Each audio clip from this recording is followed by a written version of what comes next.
안녕하세요. 여러분의 지식 충전소 알쓸생코입니다. 오늘은 우리 몸에 아주 자연스러운 현상이지만 때로는 우리를 당황스럽게 만드는 방귀에 대해 속 시원하게 파헤쳐 보겠습니다.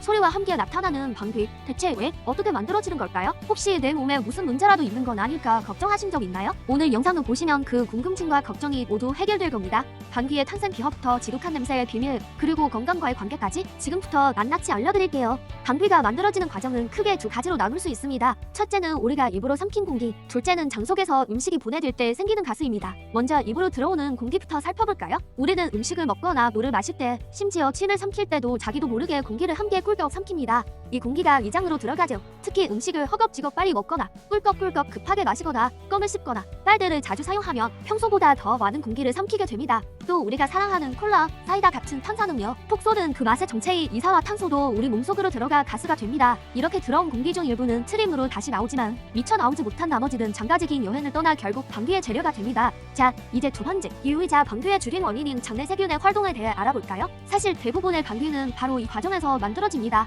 우리가 먹은 음식이 모두 소화되고 흡수되는 건 아니에요. 특히 채소나 과일에 많은 식이섬유, 우유 등유 당, 그리고 일부 탄수화물은 소장에서 완전히 분해되지 않고 대장까지 내려갑니다. 우리의 대장 속에는 수조 마리에 달하는 어마어마한 수의 세균, 즉 장내 미생물이 살고 있는데요. 이 고마운 세균들이 소화되지 않고 내려온 음식 찌꺼기를 먹이 삼아 분해하기 시작합니다. 이 과정을 발효라고 부르는데 마치 김치가 발효되면서 가스가 생기는 것과 비슷한 원리죠. 이 발효 과정에서 수소, 메탄, 이산화탄소 같은 다양한 가스들이 만들어지고 이 가스들이 모여서 우리 몸 밖으로 배출되는 것이 바로 방귀입니다. 그렇다면 모두를 괴롭게 하는 방귀 냄새는 대체 왜 나는 걸까요? 놀랍게도 방귀를 구성하는 성분의 99%는 아무런 냄새가 없는 기체입니다. 수소, 질소, 메탄, 이산화탄소 등이 여기에 해당하죠. 지독한 냄새의 원인은 바로 나머지 1%의 미량 성분에 숨어 있습니다. 범인은 바로 황을 포함한 화합물들인데요. 우리가 먹는 음식 속에 그 단서가 있습니다. 예를 들어 고기, 계란, 생선 같은 단백질이 풍부한 음식이나 브로콜리, 양배추, 마늘, 양파처럼 황 성분이 많이 든 채소들이 있죠. 이런 음식들이 장내 세균에 의해 분해될 때 황화수소나 메탄티올 같은 강력한 냄새를 풍기는 황화합물이 만들어집니다.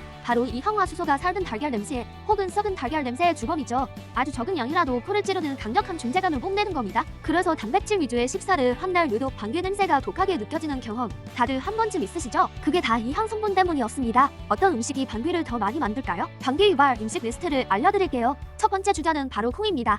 콩에는 올리고당이라는 성분이 많은데 우리 몸에는 이 올리고당을 분해하는 효소가 부족해요. 그래서 소화되지 않은 채 대장으로 내려가 세균에 좋은 먹잇감이 되고 결과적으로 많은 가스를 만들어냅니다. 두 번째는 유제품입니다. 우유, 치즈, 아이스크림 등의 등유당을 잘 소화시키지 못하는 유당 불내증이 있는 경우 유제품 섭취 후 배에 가스가 차고 방귀가 잦아질 수 있습니다. 세 번째는 밀, 보리 같은 곡물에 든 불용성 섬유질입니다. 건강에 좋다고 알려진 통곡물이지만 소화가 덜 되기 때문에 가스 생성을 늘릴 수 있죠. 네 번째는 앞서 말한 브로콜리, 양배추, 콜리플라워 같은 십자화과 채소들입니다. 건강에 아주 좋지만 황성분과 복합당이 많아 가스와 냄새를 동시에 유발할 수 있습니다. 마지막으로 사과, 배, 복숭아처럼 소르비톨이라는 당알코올 성분이 많은 과일이다. 인공감미료가 들어간 모설탕껌이나 사탕도 가스의 원인이 될 수 있습니다. 그럼 방귀를 좀 줄일 방법은 없을까요? 물론 있습니다. 몇 가지 생활 습관만 바꿔도 그 효과를 볼 수 있어요. 첫째, 천천히 꼭꼭 씹어 드세요. 음식을 급하게 먹으면 더 많은 공기를 삼키게 되니 여유를 가지고 식사하는 습관이 중요합니다. 둘째, 탄산음료와 빨대 사용을 줄여보세요. 몸속으로 들어가는 불필요한 공기와 가스를 줄일 수 있습니다. 셋째, 나에게 가스를 많이 유발하는 음식을 파악하고 섭취량을 조절하는 것이 좋습니다.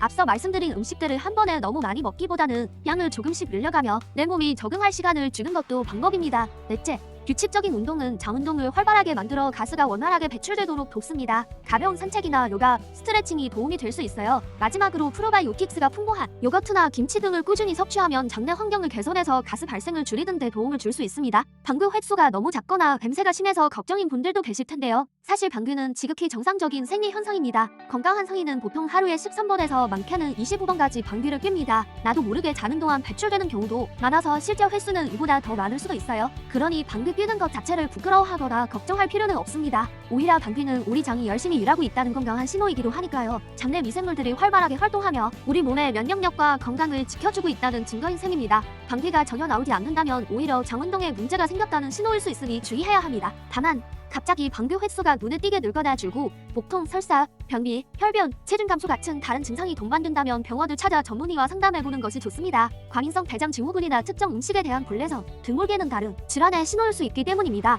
자, 오늘은 방귀에 대한 모든 것을 알아봤습니다. 방귀는 우리가 삼킨 공기와 소화되지 않은 음식을 장내세균 이 분해하며 만드는 자연스러운 결과물이라는 것, 그리고 지독한 냄새의 원인은 음식, 속황 성분 때문이라는 것, 이제 확실히 아셨죠? 방귀는 우리 몸이 보내는 건강 신호 중 하나이니 너무 부끄러워하거나 걱정하지 마세요. 다만 식습관 조절을 통해 냄새와 횟수를 관리할 수는 있겠죠? 오늘 내용이 유익하셨다면 구독과 좋아요, 알림 설정까지 부탁드립니다. 여러분의 건강 한 장을 응원하며 저는 더 재미있고 유익한 정보로 다시 돌아오겠습니다. 감사합니다.